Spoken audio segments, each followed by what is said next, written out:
তোমরা যারা যারা কল্যাণ ইউনিভার্সিটির আন্ডারে থার্ড সেমিস্টারে পড়াশোনা করছো পাস কোর্সে, তো তোমাদের যদি এসিসি সাবজেক্ট সংস্কৃত হয়ে থাকে তাহলে তোমাদের সাজেশন নিয়ে কিন্তু আজকে চলে এসেছি। দেখো তোমাদের পরীক্ষার বেশি দিন নেই, তোমরা এই কোশ্চেনগুলো ভালো করে প্র্যাকটিস করবে। মাত্র হাতে গুনে 16টা কোশ্চেন তোমাদেরকে দিয়েছি 40 নম্বরের এই পরীক্ষাতে। এই 16টা কোশ্চেন তোমরা যদি ভালো করে করতে পারো তাহলে তোমরা কিন্তু অবশ্যই কমন পাবে, ঠিক আছে? তো ফটাফট চলো আমরা ভিডিওটাকে শুরু করি, ঠিক আছে? আর এর মধ্যেও আমি কিছু কোশ্চেন ইম্পর্টেন্ট বলে দেবো যেগুলো তোমরা করবে, তো দেখবে বেশি করে কমন পাবে।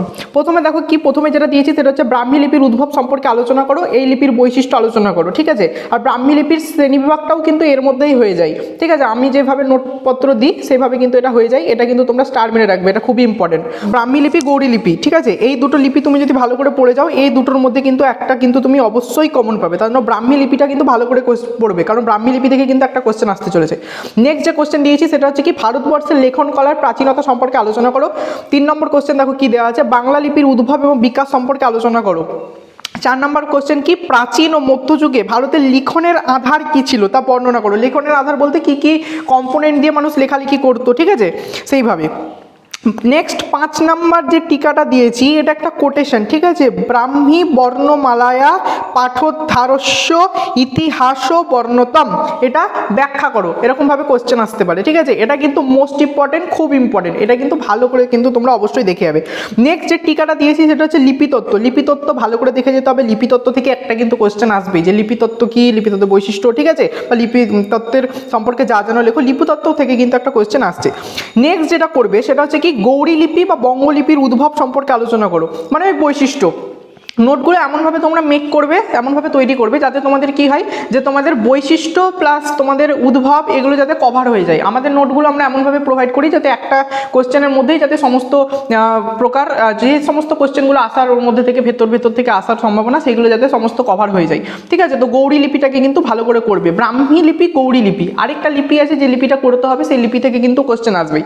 তারপরে কি বলছে কি, ভারতে খরষ্টি লিপির উদ্ভব এবং বিকাশ সম্পর্কে আলোচনা করো, এই লিপির বৈশিষ্ট্য লেখো। এটা কিন্তু প্রচণ্ড ইম্পর্টেন্ট, খুব ইম্পর্টেন্ট, প্রচুর ইম্পর্টেন্ট। আর প্রথমে যে আমি লিপিটা বললাম না ব্রাহ্মী লিপি, এই ব্রাহ্মী লিপির শ্রেণী বিভাগ হয় তোমার উত্তর ব্রাহ্মী লিপি, মধ্য ব্রাহ্মী লিপি, আদি ব্রাহ্মী লিপি, এগুলো আবার আলাদাভাবেও আসতে পারে। যে উত্তর ব্রাহ্মী লিপির 4টি বৈশিষ্ট্য উল্লেখ করো, 5 নম্বরের জন্য তোমাকে দিয়ে দিল।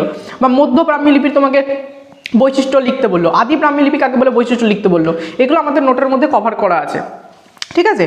আর নাম্বার 9 কি করবে, ব্রাহ্মী লিপির পরিচয় এবং বিবর্তন সম্পর্কে আলোচনা করো। এটাও কিন্তু খুব একটা ইম্পর্টেন্ট, মানে তোমরা বুঝতেই পারছো খরষ্টি, ব্রাহ্মী আর এই যে তোমার যেটা কি হচ্ছে গৌড়ী লিপি, এই 3টে লিপি থেকে কিন্তু একটা লিপি বা 2টো লিপি আসার সম্ভাবনা কিন্তু প্রবল। 3টের মধ্যে থেকে একটা তো আসছেই, 2টোও আসতে পারে, ঠিক আছে? তো এটা হলো আমাদের প্রথম সাজেশন।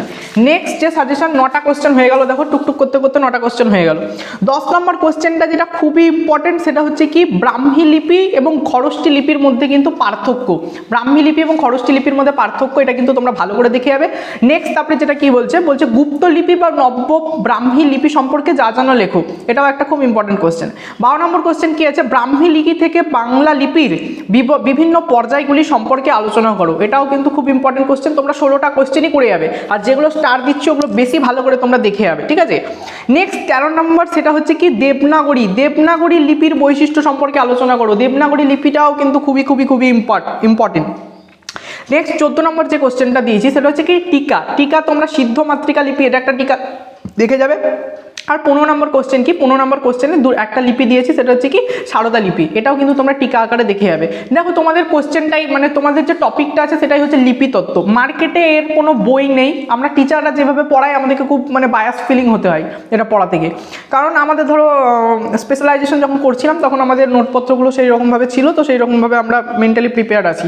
16 নম্বর কোশ্চেন কি দিয়েছি, অশোকের শিলালিপি সম্পর্কে আলোচনা করো, যা জানো লেখো। অশোকের শিলালিপিটা কিন্তু তোমরা ভালো করে দেখে যাবে, অশোকের শিলালিপিটাও কিন্তু প্রচন্ড ইম্পর্টেন্ট।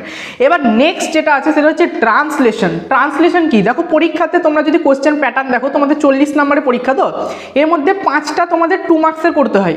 তো এই 2 মার্কসের মধ্যে অনেক সময় ট্রান্সলেশন দেয়, অনেক সময় আবার 5 নম্বরের জন্য ট্রান্সলেশন দিয়ে দেয়। কি ট্রান্সলেশন দেয় কি, তোমাকে খরষ্টি লিপি দেওয়া থাকলো, তোমাকে বলা হলো কি যে এর ব্রাহ্মী লিপিতে পরিবর্তন করো।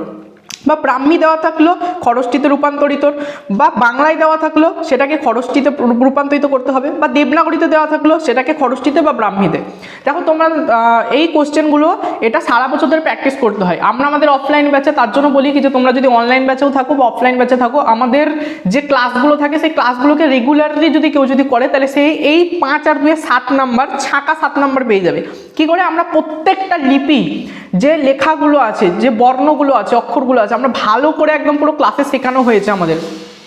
তো যাদের সারা বছর শেখোনি, তোমরা হয়তো জানো না বা শিখতে পারোনি, তোমরা এক কাজ করো, দেখো আমি স্ক্রিনের মধ্যে 2টো পেজ শো করছি, এই 2টো পেজের তোমরা কি করবে, স্ক্রিনশট নিয়ে নেবে। কারণ এই 2টো পেজের মধ্যে আমরা যা আমি সাজেস্টিভ টাইপের আমি তৈরি করে দিয়েছি, এই সাজেস্টিভ টাইপের তৈরি করেছি, এখান থেকে কিন্তু তোমরা অবশ্যই কমন পেয়ে যাবে। তার জন্য এই লেখাগুলোকে তোমরা প্র্যাকটিস করো। দেখো দেবনাগরীতে লেখা আছে, বাংলায় লেখা আছে, ব্রাহ্মী খরষ্টিতে দেওয়া আছে, তোমরা একটু প্র্যাকটিস করো, অবশ্যই তোমরা পাবে। না তো কিন্তু এই 7 নাম্বারকে কিন্তু জল, মানে কি বলবো, 7 নাম্বার কিন্তু জল হয়ে যাবে, একদম ছেড়ে আসতে হবে। এখনো সময় আছে, বেশি না, কেউ যদি মনে করে 2 দিনে এটাকে প্র্যাকটিস করতে পারবে। বোঝা গেল? এরপরে থেকে গেল কি 2 মার্কসের সাজেশন। 2 মার্কসের সাজেশন দেখো, 2 মার্কসের সাজেশন তো ওইভাবে হয় না। আমার মোবাইল নাম্বার 8617480776, 8617480776, এটা আমাদের ফোন নাম্বার, ঠিক আছে? এই নাম্বারে তোমরা যদি কল করো, 2 মার্কসের তোমরা সাজেশন কিন্তু কল বলে দিলাম, কল করবে না, তোমরা হোয়াটসঅ্যাপে মেসেজ করবে, বলবে স্যার 3rd সেমিস্টারের স্টুডেন্ট, এসিসি সংস্কৃতে 2 মার্কসের সাজেশনটা দিন, পিডিএফ যেটা আছে ওটা আমরা দিয়ে দেবো, ঠিক আছে? তা বলে পিডিএফের জন্য কোনো রকম তোমাদেরকে প্রিপেড বা কোনো রকম পয়সা দিতে হবে না তোমাদেরকে, কারণ আমরা কোনো রকমভাবেই শিক্ষাকে নিয়ে আমরা কোনো রকমই বিজনেস করি না, ঠিক আছে? যারা করে তাদের কাছ থেকে অবশ্যই কেন, তাদেরকে বড়লোক করে দাও, আমার কোনো যায় আসে নাই। কিন্তু আমাদের এখানে তোমরা যে 2 মার্কসেরগুলো আছে, ওখানেও তোমাদের এরকম রেড কালিতে আমরা স্টার মার্ক মেরে রেখেছি, যেগুলো সালের কোশ্চেন আছে, যেগুলো বারবার আসে, যেগুলো খুব ইম্পর্টেন্ট, ঠিক আছে? তো ওই পিডিএফটা পেতে এই নাম্বারে তোমরা অবশ্যই মেসেজ করবে, আমি পিডিএফ দিয়ে দেবো, অসুবিধা নেই, 2 মার্কসের কভার হয়ে যাবে। আর যা কোশ্চেন তোমাদেরকে দিলাম, তোমরা এগুলো সারা মানে ভালো করে প্র্যাকটিস করো, দেখো অবশ্যই তোমরা কিন্তু কমন পাবে। আর ভিডিওটা যদি একটুকুনো ভালো লাগে তাহলে অবশ্যই লাইক করবে, একটা সাবস্ক্রাইব করে দেবে এবং বন্ধুদেরকে অবশ্যই শেয়ার করবে। তো আশা করছি তোমাদের পরীক্ষা খুব খুব খুব ভালো হোক। আজকের জন্য এতটাই, দেখা হচ্ছে আবার নেক্সট ভিডিওতে একটা নতুন সাজেশন নিয়ে।